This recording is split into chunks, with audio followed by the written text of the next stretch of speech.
Hi, karibuni. First of all, apologies. Hii live imekuwa tu na mashida because ilianza na stima kupotea, then I started getting some nonsensical calls about nonsense, nothing. Anyway, nataka kuimaliza haraka cause it seems ndio ile siku yenye mashetani zinaanzaga. Anyway, the toxic masculinity myth. So first of all, hii story ya toxic masculinity or the name toxic masculinity ilianzishwa na feminists. I don't trust feminists to define anything that about men. I don't trust them. So number one, already origin yake for me already ni suspicious. Sawa, because I hate feminists or anything, but because of the current mentality or the mentality at your time that women are oppressed by men. That women cannot get ahead because men are actively oppressing them. That men are the thing that is standing between women and their success. Sawa. So that's why they bring this toxic masculinity to define actually just the fact that walichukua jina masculinity wakaongeza jina toxic hapo mbele. Number one, it is just crazy. Sawa, because masculinity is what men are and what is expected of men. So they don't call their expectation of men to be part of toxic masculinity. But what other men expect from men, what men expect from themselves to women who are feminists, that is toxic masculinity. But when they have expectations of men as a society of women, right? So they say toxic masculinity is this expectation of society on men that causes problems, whether they have these weird words, maladaptiveness, just these big words. But the feminists themselves have an expectation of men, and the feminists themselves are part of this society. So their expectation of these men, even if it is actively infringing or influencing negatively their lives, to them that's not toxic masculinity. It is just fighting the patriarchy. It is the price that has to be paid for women to be liberated. And that's where I have a problem with, because every time somebody brings up issue of toxic masculinity, they just want to talk bad about men, about men's expectation of themselves and about society's expectation of these men. However, they will have their own expectations upon these men, but that is not toxic masculinity, even if it negatively impacts on their lives. Right now, you see people saying, men, you have to be vulnerable. You have to accept to be vulnerable. Men, please speak out. Please tell us what you're going through. Listen, my friends, as a man, try that BS with your woman. At first, it will be, oh, it's so cute. Oh, you're sharing with me. Then you share again, and then she's like, now you are oversharing. Man up. And I'm not talking about the traditional woman. I'm talking about the feminists, the modern feminists. Will tell man up. Or they'll be telling you, okay, you as a man, you have nothing to complain about. You have nothing to complain about. You have all the power, you have all the privileges, you have all this nonsense, this. They'll call off nonsensical things, which are your perceived privileges as a man. So when you share about your challenges and your struggles, it's like, why are you sharing with me? So for example, you come to a feminist and say, do you know that the rise of suicides is about that men's mental health is not being taken serious? Then she will say, but you guys are with all the powers. You guys should fix that. You should fix that shit. Why are you telling me? And you ask, okay, ask guys. So what do you mean by we guys? Me and who? Then you men, it's like, you do realize that you are my boss, right? That you actually make more money than me. That you actually have more privileges at the workplace than me. That you actually live a better life because you live in a better neighborhood than me because of the money you are making. You do realize that you are more privileged than me. It's like, no. But you guys are in charge of society. in charge of which society? Which ones? Me, and who? So just because a tiny percentage of men sit at the top of the hierarchy and the largest percentage of men are at the bottom, you want to tell me that the largest percentage of men at the bottom share the same privileges as the tiny percentage of men at the top?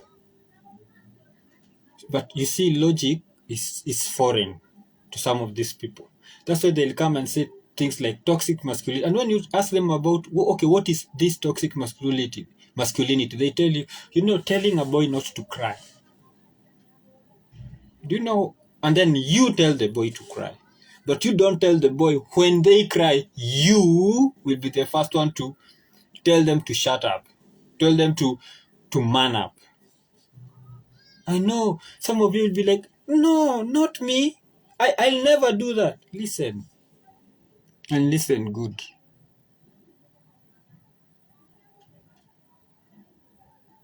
Why are you telling men to put themselves in situations which has a high likelihood of backfiring and having a negative impact on them? Do you know why boys are told not to cry?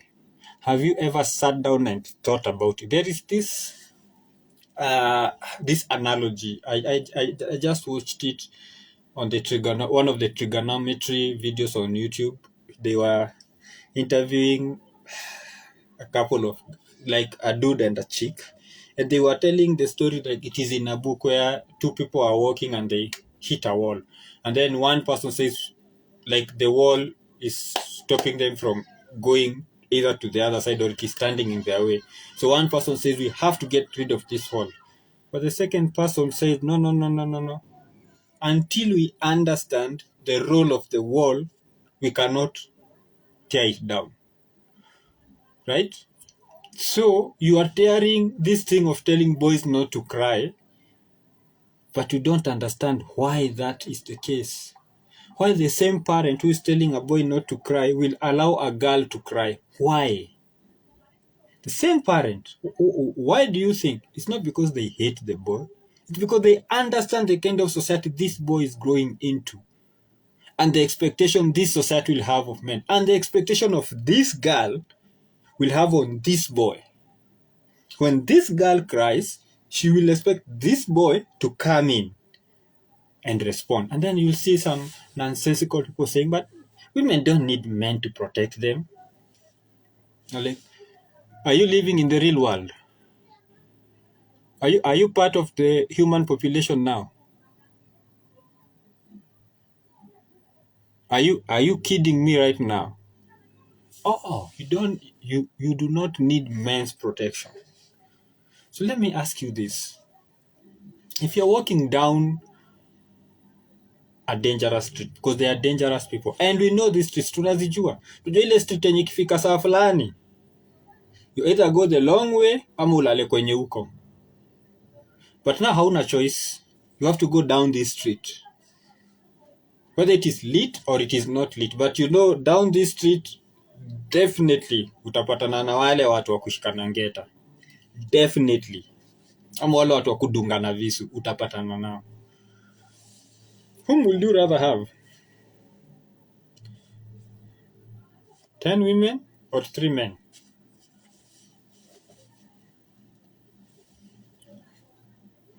Or who do you think the people who do what they do, wale wanakungoja, who do you think they will be more afraid of? 10 women or 3 men? If you had a choice. So don't come here trying to pretend that we don't need men for protection. As long as there are bad people in this world, both male and female, you will always need protection. And men make the best of protectors. Why? Because physically we are strong. And our what is it called? Not the rate of violence, but there's this nice English word they say, like, in terms of the violence meter, ours is higher. Like you won't push around a man for, there's just a point it reaches and then you're going to catch hands. Right? So violence for us is an option. It's always an option, even in our everyday, day-to-day engagement. Just because a man after an argument walks does not mean he cannot fight. He's just looking at, doing the math, right? What is the value? Like in terms of positivity and negativity, in terms of what I'll gain and what I'll lose when I start throwing hands. Sometimes you just look at the argument and look at the issue and it's like, this is nonsense. I'm not going to pay a fine for this. I'm not going to be sued for this. I'm not going to jail for this. And then there are times when it's like, yeah, whatever. Let's go to jail. Same people who are saying that, men need to stop being violent. Men need to stop being violent. Will be the first people to call on these men when they are attacked by people who are violent. And what do you think this man you are calling to come defend you when another man is being violent to you? What do you think this man you've called is coming to do? He's bringing a bigger threat of violence that is going to deter this other violent person from violating you. So it is that threat of violence, or that, even just the exhibition of violence, that aggressiveness that the man you've called comes with, that this other person knows it, if you push this, we are going to do this. That's how they back off. Why do you think nations have armies and you're not actively at war? Why? Why do you think nations have police? It is it is the possibility of their violent response to invasion that makes other states say, if we invade, they have an army. They will defend themselves. And you don't defend invasion by hugs and kisses and teddy bears. Anyway, back to toxic masculinity. So they even bring issues of virility. Virility is the ability of a man to produce healthy sperm and impregnate. So like a man being sexually and reproductively healthy, to them is toxic masculinity. Like what?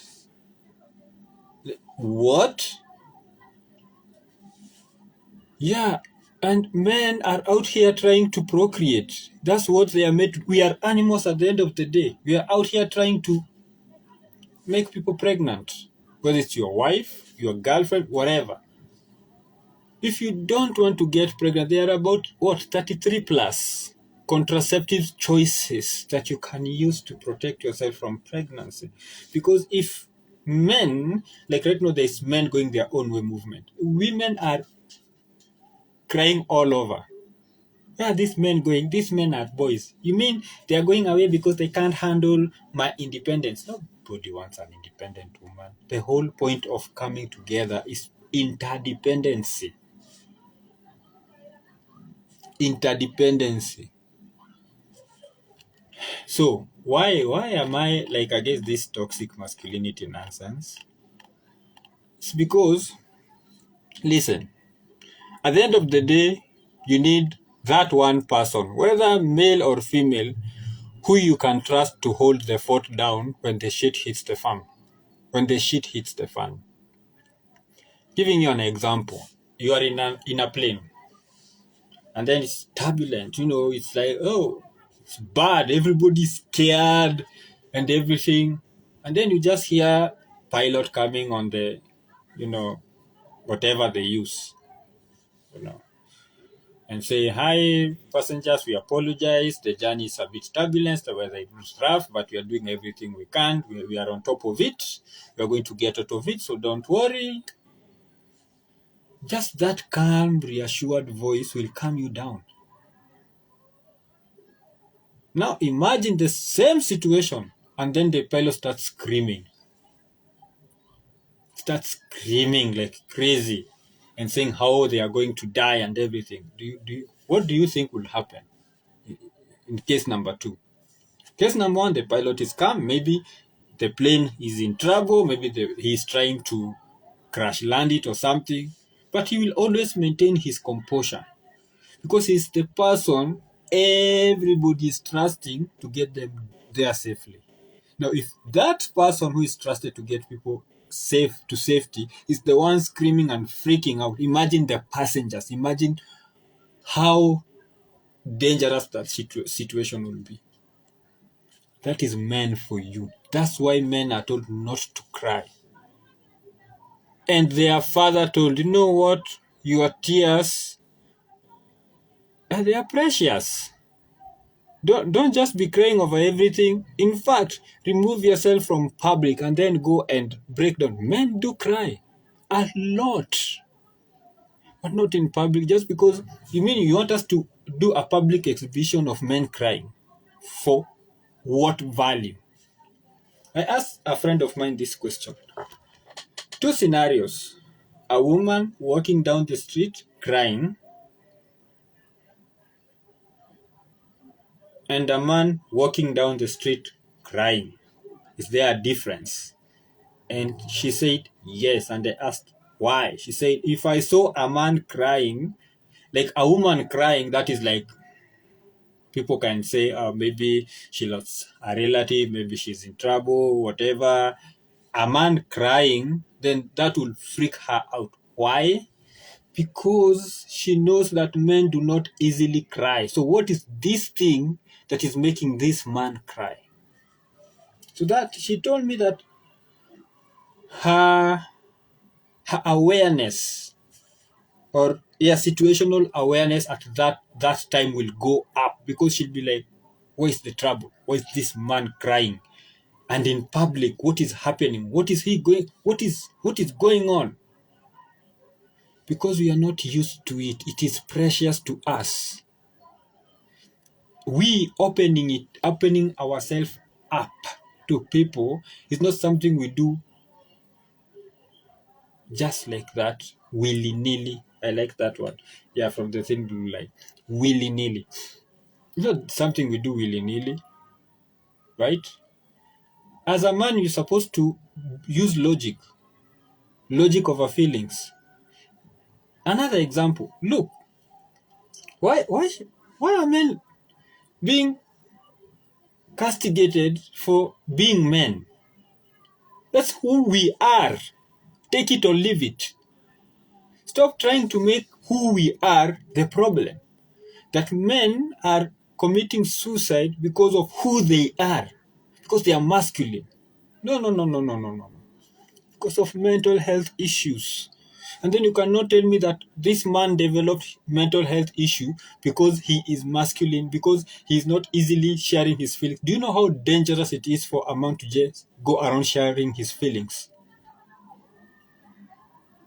Do you know how we are perceived? And let me tell you something. The society is not going to change. So you are going to sit there and say, oh, but we are going to change the society, so it is okay. The society is not going to change. You pretend, or you think that is what you want now. You just wait until shit hits the fan, and then people are out here hacking each other with machetes. And then you're going to tell me how you're going to hug yourself out of that situation. People are, machetes and arrows are flying, and bullets and stones, using flings. People are, and you just tell me how you're going to hug yourself out of that situation, or how you're going to kindness yourself out of that situation. A society needs strong men. A society needs men who are in charge of their feelings. Listen, Judge Joe Brown tells it very clearly. The problem we have with men is that we do not have masculinities. Men are no longer masculine. Men are these soy boys, snowflakes. This thing offends me. Nonsensical men. That is the problem today. Men are not in charge of their feelings. Men have allowed feelings to trump logic.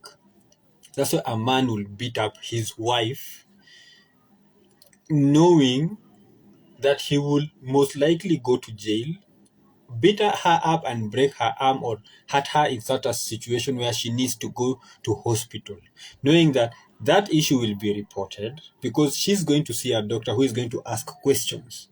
And then that issue will be escalated to the police. And then the man will be arrested, possibly jailed, because the food was too salty. I mean, you just served time because the food was too salty. Where's the logic in that? Logic over feelings. We have people quitting jobs because they perceive their boss to be out to get them. Like, these people don't love me. I go to work and everybody hates me. Who told you go to work to be loved? You go to work to earn your daily bread. You are giving a skill, you're giving your time to somebody else so that they can compensate you with money. You're not taking your feelings there. There are areas, there are levels in which, if you're always being picked on, if you're being disrespected, if people are violent against you, if there are issues when you sit down and say, yeah, for this one I will quit too. But you do not quit because somebody was given a promotion and you did not. Nobody owes you a promotion. I have to break it to you. Nobody is out there. Nobody goes to work to love their workmates. Nobody is paid to love their workmates. I am a decent human being, so I will treat every other person I interact with decently, with respect. But that does not mean I'm going out giving hugs and coming to your birthday parties and wishing you happy birthday and throwing bashes for you. No, I am here to work because I have a wife and kid. They need to eat. My kid needs to go to school. I'm here to work. As long as that's why I have a contract. The contract does not say love your workmates. It's not on the scope of work, neither is it in the terms of reference. Logic over feelings. Women will quit work because their boss hates them. It is interesting how a man will work in a certain company all his life. And then when he retires, that's when, or he talks shit every day about work. It's like, my boss hates me, I hate what I do. Then people wonder, why are you still going back there to work? Because he needs money. And the possibility that he will quit and get another job is, it diminishes over time. Unless you have such unique skills which appreciate or which are in so much demand. And like some skills, for example, if you're a software developer, those skills get better and better and better and better and better.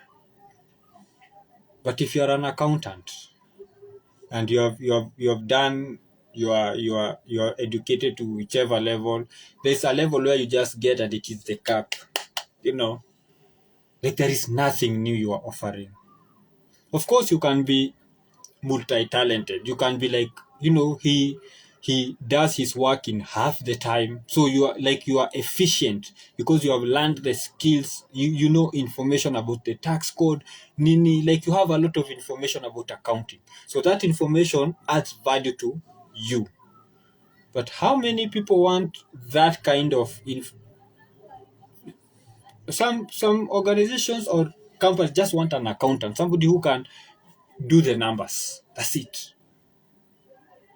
Unless now you go and either start your audit firm or something, then that is added value. But most of the time, most companies, they just want an accountant, somebody who will pay taxes, who will do the statutory returns, who will crunch the numbers and bring a balance sheet. That's it. So you're not going to to the job to love people. You're just going to do the numbers. There are people who will hate you. There are people who will like you. There are people who will be indifferent. That is life. Logic over feelings. But as a man, you can work in an environment which is not, what is the word? Haikubambi, place haikubambi. Like, you don't enjoy going there, but the pay is good. So logically, because you have nowhere else where you can get money to pay rent and all that, you are okay. Because you know what has taken you to that work. And those are the things which people will say is toxic masculinity. Why? Because they say that work environment is going to ruin your mental health. Imagine how big being broke will do to my mental health. When I can't pay my rent, when I can't buy food, when I can't take my kids to school.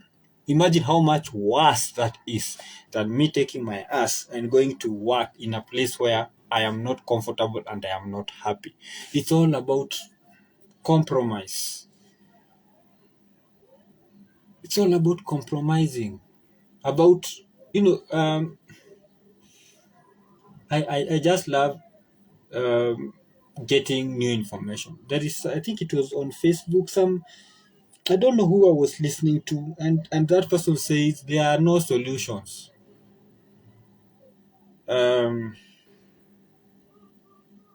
There's this other thing he said. I've Leo niko off, even my mind is not working. Use trade-offs. Yes, there are no solutions, just trade-offs. Right? Because that solution, you have to give up something. You can't have a holistic solution. Even people who do programs, these feel good people who are out here helping people, social work, doing programs, you'll just be told, we are sorry, but our program is for children. That does not mean that as an adult you're not suffering. That does not mean that you don't need help, but their program is for children. They have done it. They are bringing solutions for children, and by targeting children, they are trading off adults. Then there are programs for adults which are not for children. So as a child, no matter how much trouble you are in, if it is not your parent, you are not dealing with that. So no solution, just trade-off. That is something men need to understand. Oh yeah, I was talking about a lack of masculinity.